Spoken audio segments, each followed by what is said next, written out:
Flex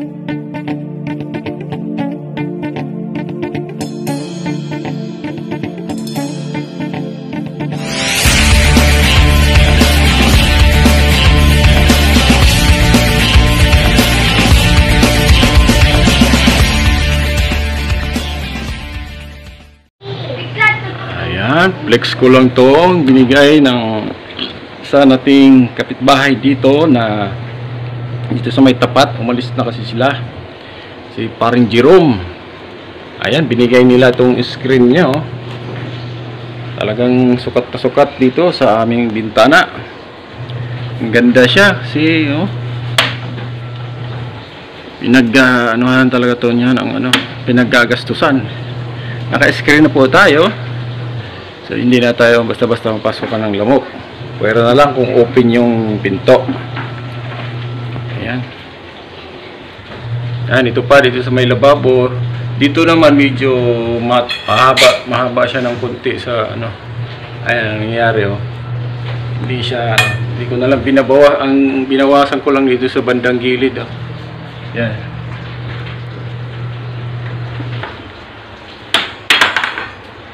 Ayan.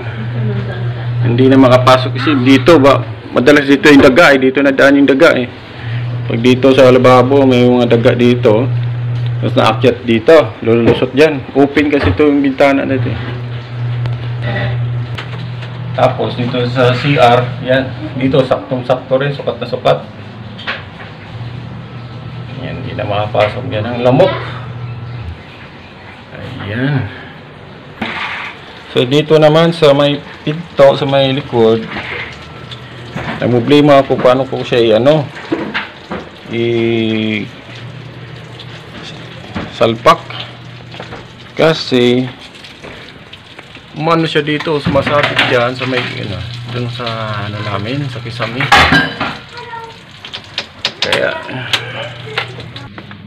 Kaya pala binigay ito ni paring Jerome, yung nilipatan nila dito lang naman sa Hudson Street din yung nila, ipatan sa may dulo. Ay may kumpleto na, may mga screen na rin yung bahay, kaya binigay na lang sa akin. Salamat talaga ako at binigay ni Boss Jerome itong screen pang lagay sa pintuan. Ayan ang ginawa ko kahapon, binakbak ko to, binakbak ko yan kasi dito straight yan dito, binakbak ko yan. Para masira lang siya kasi dito sa taas nga siya tatama dito sa kahoy. Ayan, no choice talaga, bakbakin talaga. Hello! Tapos dito ko nilagay yung basaga, instead dito wala naman siyang kuwan, kaysa magpapako pa ko dyan, dito na lang ako nagpapako. Ayan, kaya nakabit ko siya. Hindi rin kasi flat yung sahig, kaya umano siya, masabit.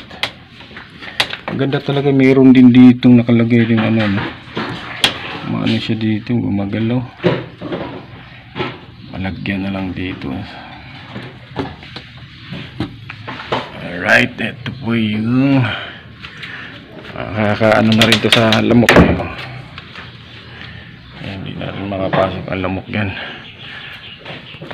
Yan, dito na lang sa may harapan. Pag mayroon ditong mailagay na screen, alisin ko yung bangko dyan para doon ma-open. Ilagayan ko na lang sapatos yan dyan.